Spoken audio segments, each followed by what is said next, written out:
Seguimos na nossa série com a interrogação: o Brasil tem cura? O Brasil tem cura?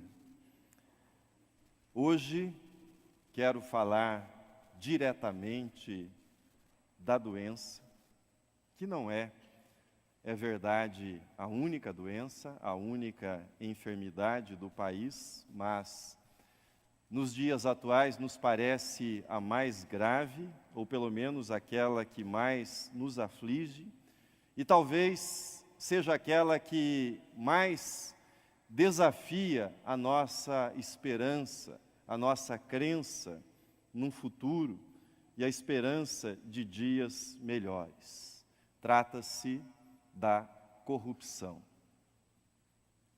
O salmista, no texto que lemos, chama os corruptos de obreiros da iniquidade e afirma que eles devoram o povo, devoram o justo, devoram os piedosos como quem come pão. A imagem é forte, a imagem é dura, mas é realista. A corrupção, ela devora a vida do país, a vida da nação. Estudos especializados, economistas utilizando metodologia apropriada, avaliaram recentemente, no mês de junho, avaliaram que somente nas obras de infraestrutura foram desviados nos últimos anos cerca de 300 bilhões de reais no nosso país. 300 bilhões de reais. E eles fizeram as contas nesse estudo para ilustrar o que seria possível fazer, quais problemas seriam resolvidos no nosso país com essa quantidade de recursos públicos. E alguns números dão uma ideia da grandiosidade desses valores. Por exemplo, com essa quantia de 300 bilhões, seria possível multiplicar por 4 a extensão das linhas de metrô em São Paulo e no Rio de Janeiro. Você já pensou nisso? Metrô por todo lado em São Paulo. Com essa quantia, seria possível levar saneamento básico, esgoto e água tratada para todas as cidades do nosso país, para todas as famílias do nosso país. Com essa quantia, seria possível colocar na creche 8 milhões de crianças que não têm acesso à educação, não têm acesso a esse cuidado, crianças abaixo de 4 anos de idade. Com esse valor, seria possível construir 71 mil unidades de atendimento básico em saúde. 71 mil. Nós temos pouco mais de 5 mil municípios no Brasil. Dá para ter uma ideia do que isso representa. Com essa quantia, seria possível ainda comprar 820 mil ambulâncias. Não 820 mil ambulâncias para o socorro, para o atendimento em saúde. A corrupção devora a educação, devora a saúde e devora os recursos para a segurança dos cidadãos do nosso país. Mas não há corrupção sem corruptos. Por isso, são os corruptos, como diz o salmista, que devoram o povo. São os corruptos que se alimentam do povo como se comessem o pão no café da manhã, que roubam a vida do nosso povo. Qualquer pessoa que tenha ficado enferma em algum momento da sua vida, sabe como é valioso um bom diagnóstico. Encontrar um médico que faça o diagnóstico correto da enfermidade. Ele é fundamental, esse diagnóstico, para a aplicação da terapia correta, da terapia adequada e, consequentemente, para a recuperação da saúde. Portanto, se nós queremos enfrentar a doença da corrupção e seus efeitos deletérios na vida nacional, nós precisamos de um diagnóstico correto para as causas da corrupção, para aquilo que acontece entre nós. E eu começaria afastando nesse tema o que eu chamo de equívocos no diagnóstico da corrupção. Ou seja, quando nós somos despertados pelo incômodo da corrupção, nós somos tentados a encontrar algumas explicações e, nesse esforço, muitas vezes nós nos equivocamos com alguns diagnósticos que, embora contenham algum tipo de verdade, nos desviam de uma compreensão correta dessa enfermidade que precisa de cura. Quais são esses equívocos no diagnóstico da corrupção? Primeiro, é a generalização teológica, que faz a seguinte afirmação, e é muito comum entre nós cristãos: a culpa é do pecado. A culpa é do pecado. É verdade que o salmista afirma que todos se corromperam, praticaram coisas abomináveis, não há um justo sequer, diz o salmista. A corrupção geral, porém, ela explica o potencial dos seres humanos para a prática do mal, o potencial para a corrupção, mas não explica os casos particulares, os casos históricos de corrupção. Ou seja, nós sabemos que há uma potencialidade em cada um de nós para a corrupção, mas isso não explica os casos particulares. Por exemplo, numa sociedade a corrupção é mais elevada do que em outra. Num determinado período histórico, a corrupção ganha índices mais elevados do que em outro período histórico, e essa generalização não explica essa particularidade ou essas particularidades históricas. Mas há uma segunda generalização, que é a seguinte: é a generalização ideológica. A culpa é do Estado, ou uma variação, conforme a sua ideologia, a culpa é do capitalismo. Os defensores do Estado mínimo defenderão o fim do Estado. Quanto menos governo, quanto menor for o governo, menos corrupção. Os defensores do Estado gigante dirão que o problema é das empresas, a corrupção está nas empresas, no modelo capitalista. As coisas, porém, se complicam com essa generalização quando nós olhamos ao redor e vemos que alguns países com Estado gigante, com carga tributária gigante para os padrões brasileiros, estão entre os menos corruptos na atualidade. Por exemplo, Holanda, Suécia e Canadá. Para complicar ainda mais, alguns dos países com pouco funcionalismo público, alguns países que têm baixa carga tributária, que têm o que nós chamaríamos de um Estado mínimo, estão entre os mais corruptos do planeta. Por exemplo, Nigéria, Bangladesh e Paquistão. Então, essa generalização, ela não dá conta de explicar a causa da nossa corrupção. Mas há uma terceira generalização, que eu chamaria de generalização autoritária, e está muito na moda nos nossos dias. Ela diz o seguinte: eu sei, a culpa é da democracia. A culpa é da democracia. Qual a diferença entre ditadura e democracia? Na ditadura, você só ouve falar de preso político. Quando ouve falar? Preso político. Na democracia, se ouve falar de político preso. Essa é a diferença. No caso do Brasil, que saiu de uma ditadura para uma democracia, alguns, é verdade, algumas pessoas conseguiram a proeza, depois de terem sido presos políticos, se tornarem políticos presos também. Qual a diferença? A diferença é que, em geral, os presos políticos têm sonhos.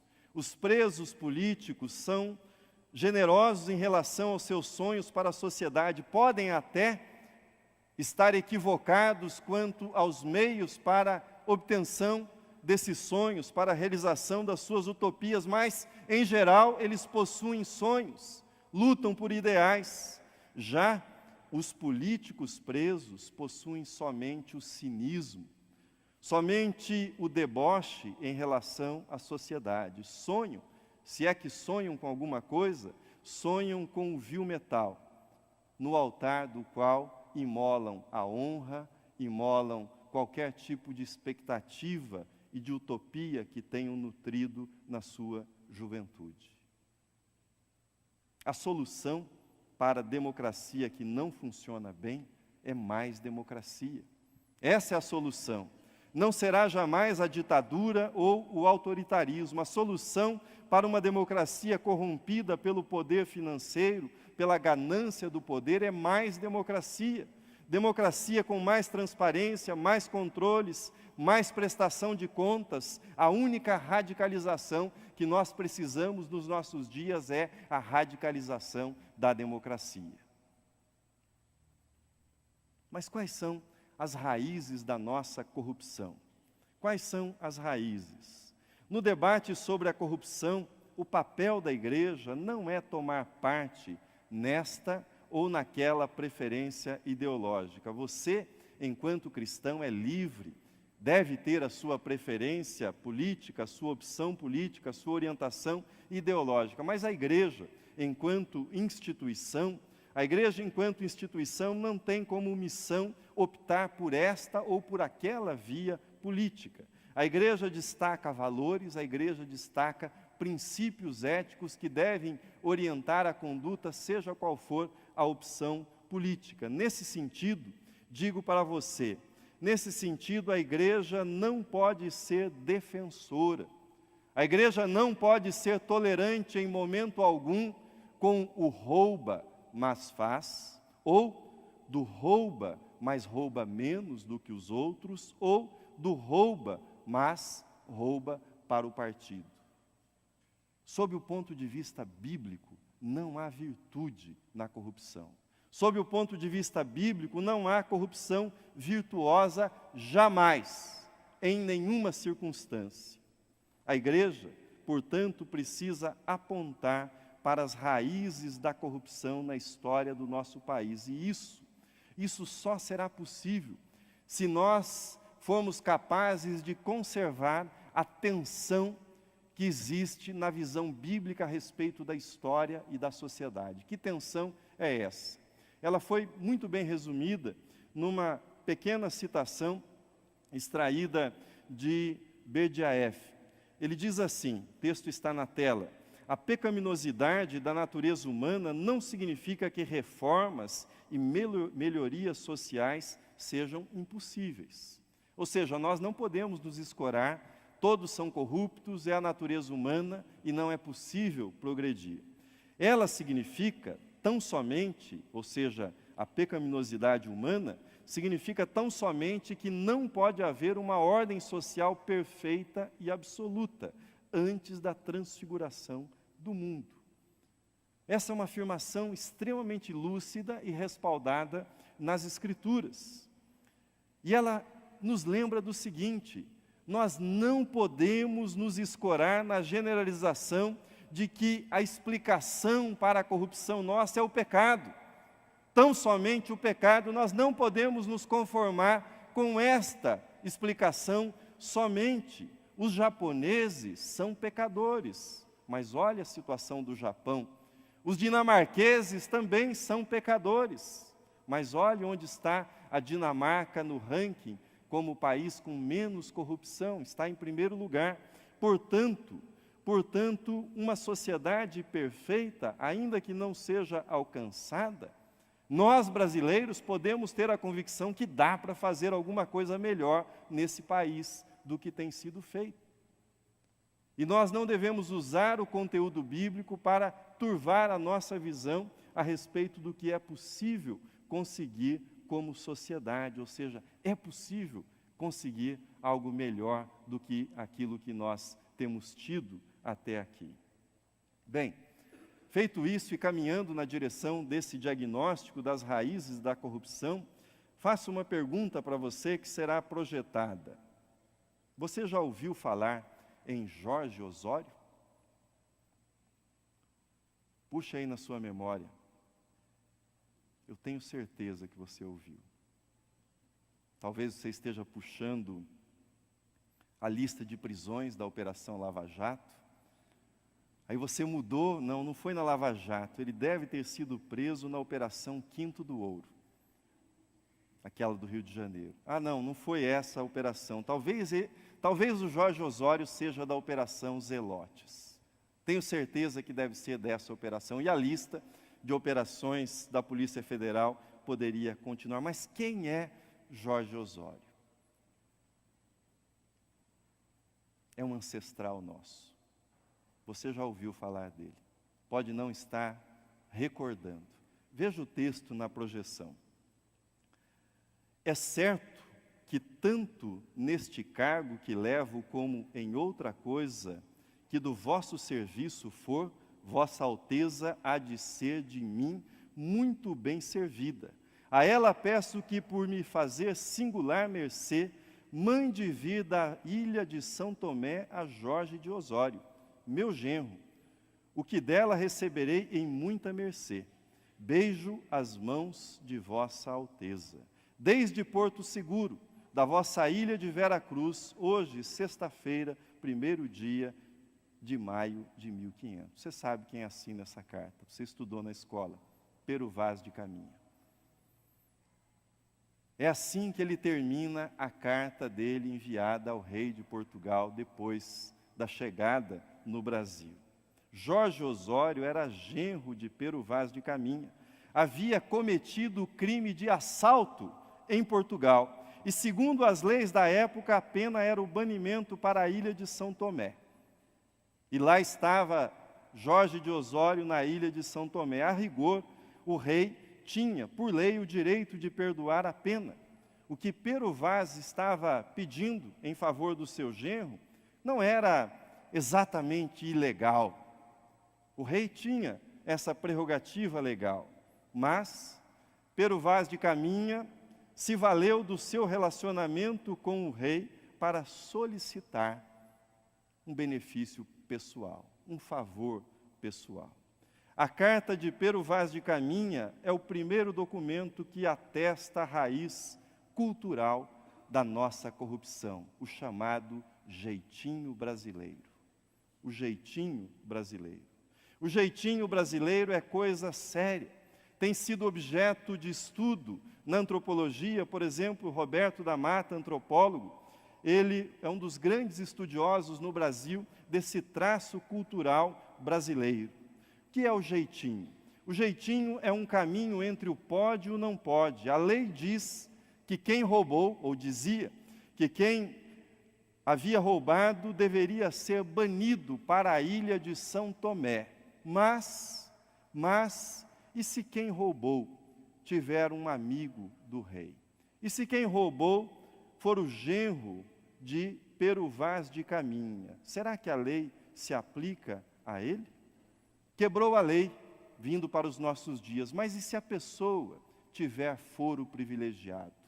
E se ela só puder ser processada no Supremo Tribunal Federal? Aí a história é outra. Aí a história não se aplica exatamente de modo universal. Roberto da Mata afirma que nós, brasileiros, oscilamos entre dois polos. Ele diz, num polo está o conceito abstrato de indivíduo. As leis são feitas para todos. As leis são feitas para todos e devem ser aplicadas de modo universal. É a aplicação universal da lei que assegura uma sociedade moderna, como a Dinamarca, por exemplo. Então, este é um dos polos, o indivíduo sujeito à lei e uma lei igual para todas. Mas na nossa sociedade existe um outro polo, com o qual a nossa cabeça funciona, é o conceito de pessoa. Ou seja, se o indivíduo é abstrato, se os indivíduos são todos iguais, as pessoas são compreendidas pelo conceito de relação, pelo conceito de amizade, pelo conceito de influência. Logo, uma pessoa é parente de fulano, uma pessoa ocupa a função tal na sociedade, uma pessoa já prestou determinado serviço, por isso a lei pode ser aplicada para ela de modo diferenciado. O conceito de indivíduo não admite distinção. Já o conceito de pessoa funciona a partir da distinção. O jeito como navegação social entre nós, ele opera de duas formas. Há desde o simpático e quase suplicante, mas veja o meu caso, veja a minha situação, eu sei a lei, mas veja a minha situação é diferente, é particular e merece um outro tratamento. Nesse caso, não se nega a validade da lei, mas se pede uma diferenciação na sua aplicação. Mas há também o jeito antipático, é a famosa carteirada, muito comum entre nós. Você sabe com quem você está falando? Você sabe quem eu sou? De modo geral, se pode dizer que no Brasil, todos defendem a aplicação rigorosa das leis, mas sempre para os outros, nunca no meu caso. Sempre para os outros as leis devem ser aplicadas. E quando chega a minha vez, a frase famosa é a seguinte: veja o meu caso, doutor. Veja a minha situação. Esse é o diagnóstico da raiz, da matriz cultural da nossa corrupção. Mas a pergunta que deve ser levantada é a seguinte: o Brasil do jeitinho tem jeito? Afinal de contas, esse Brasil tem cura? Há cura, há remédio para esse jeitinho? Lourenço Rega é um teólogo batista e um dos principais estudiosos desse tema no nosso contexto teológico, no nosso contexto protestante. Veja o que ele escreve a respeito dessa pergunta: o Brasil do jeitinho tem jeito? O texto está na projeção. Ele diz: acredito que sim. Em primeiro lugar, vamos relembrar que o jeitinho, a corrupção, estão arraigados na natureza humana. Desta forma, o ser humano necessita ser transformado de dentro para fora. E do ponto de vista cristão, entendemos que isso só é possível por meio da transformação que o Evangelho proporciona. Ou seja, a raiz da corrupção, ela está na idolatria ao dinheiro e na idolatria ao poder. No fundo, o corrupto não acredita em Deus, ele acredita no dinheiro e na segurança que ele pensa ilusoriamente que o dinheiro poderá fornecer para ele e para os seus familiares. Ele pode até ser religioso, e muitos corruptos são religiosos, pode até orar, pode até rezar, pode até ser membro de uma igreja, pode até congregar regularmente numa igreja, mas de fato no seu coração, pela sua atitude, não acredita em Deus. Você acha que eu estou exagerando? Veja comigo o primeiro versículo do Salmo que nós lemos. Diz o insensato no seu coração: não há Deus. Corrompem-se, praticam abominação, já não há quem faça o bem. O tolo, o insensato, ele não diz abertamente que não acredita em Deus. Ele não fala abertamente. Da boca para fora, ele pode até dizer que acredita em Deus e muitas vezes o diz. É diferente do ateu militante, daquele que enfrenta a fé cristã, questionando a própria existência de Deus. O tolo, o insensato, o corrupto, ele professa muitas vezes crer em Deus, mas o coração do tolo não está em Deus, o coração do tolo está no dinheiro obtido por meio da corrupção. É nisso que ele pensa que está a firmeza da sua vida, a segurança das pessoas que ele ama. É interessante observar que a palavra hebraica, traduzida para insensato ou tolo, é a palavra Nabal. Essa palavra, na sua raiz, na sua etimologia, ela significa desmoronar, significa desabar. Que imagem sugestiva para o tolo. Quando eu vejo tantos personagens ricos e poderosos literalmente desmoronando, literalmente sendo destruídos, desabando, confesso para vocês que eu tenho uma vontade enorme de ter uma oportunidade de me sentar frente a frente com um desses personagens, qualquer um deles, e o que eu perguntaria é o seguinte: valeu a pena confiar no dinheiro? Valeu a pena ser corrupto e corromper outras pessoas? Valeu a pena buscar esse tipo de segurança? Tenho uma vontade enorme de fazer essa pergunta, não como crueldade, mas como diagnóstico dessa evidência bíblica que nós encontramos como fonte da corrupção. Jesus falou mais sobre dinheiro do que falou sobre o céu e sobre o inferno. Qual a razão disso? Jesus sabia que nada possui tanto poder sobre a vida de uma pessoa e nada concorre tanto com o lugar de Deus na vida de uma pessoa como o dinheiro. Nada disputa tanto a confiança de uma pessoa em Deus como o dinheiro disputa, porque o dinheiro proporciona a ideia ilusória que finalmente você conquistou segurança na sua vida. Por isso Jesus disse: não podeis servir a Deus e as riquezas.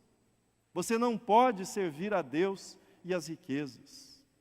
O dinheiro é um concorrente direto de Deus, porque somos tentados a confiar nele para a nossa segurança, e aqui eu incluo também o dinheiro obtido pelas formas legais, pelas formas lícitas no nosso país. Uma das maiores evidências da conversão genuína é passar a confiar em Deus e não mais no dinheiro. Essa é uma das grandes evidências de que alguém se converteu.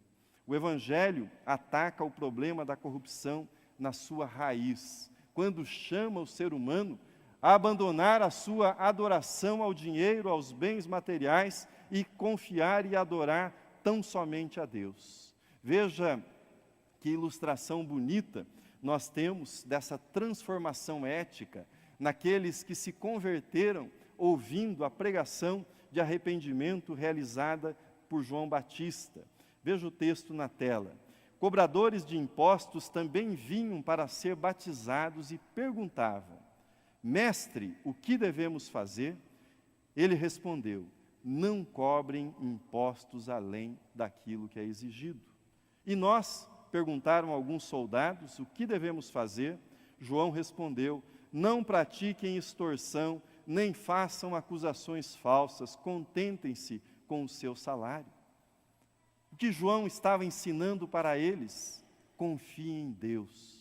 Coloquem a segurança da vida de vocês, coloquem a realização da vida de vocês em Deus. Coloquem o coração em Deus e não nos bens materiais. Não usem vias ilegais para obter mais bens materiais e para, com isso, criar mais confiança e ilusão de segurança. Mas talvez, a esta altura, você esteja se perguntando: se o caminho para dar um jeito no jeitinho é a conversão, não haverá solução para o Brasil. Não haverá solução, pois nós sabemos que nem todos se converterão ao Evangelho. É verdade, nem todas as pessoas se converterão ao Evangelho. No próximo domingo, eu tratarei da segunda parte da resposta. A primeira parte é essa. A igreja oferece uma grande contribuição para vencer a corrupção quando proclama o Evangelho que converte o coração dos seres humanos. Mas há uma segunda parte, há uma segunda atuação de Deus na sociedade para promover a justiça e para frear a corrupção. Mas isso nós continuaremos vendo no próximo domingo. Agora eu quero convidar você para abrir a sua Bíblia no livro dos Salmos, no Salmo 15, que é uma espécie de contraponto ao Salmo 14, e que você fique em pé e que nós façamos a uma só voz, no espírito da palavra que acabamos de ouvir, façamos a uma só voz a leitura do Salmo 15, e que esta leitura seja a nossa oração pessoal diante de Deus nesta hora. Leiamos o Salmo 15, que assim diz: Quem, Senhor, habitará no teu tabernáculo? Quem há de morar no teu santo monte? O que vive com integridade e pratica a justiça, e de coração fala a verdade. O que não difama com sua língua, não faz mal ao próximo, nem lança injúria contra o seu vizinho. O que a seus olhos tem por desprezível ao réprobo, mas honra aos que temem ao Senhor. O que jura com dano próprio e não se retrata. O que não empresta o seu dinheiro com usura, nem aceita suborno contra o inocente. Quem deste modo procede não será jamais abalado. Amém.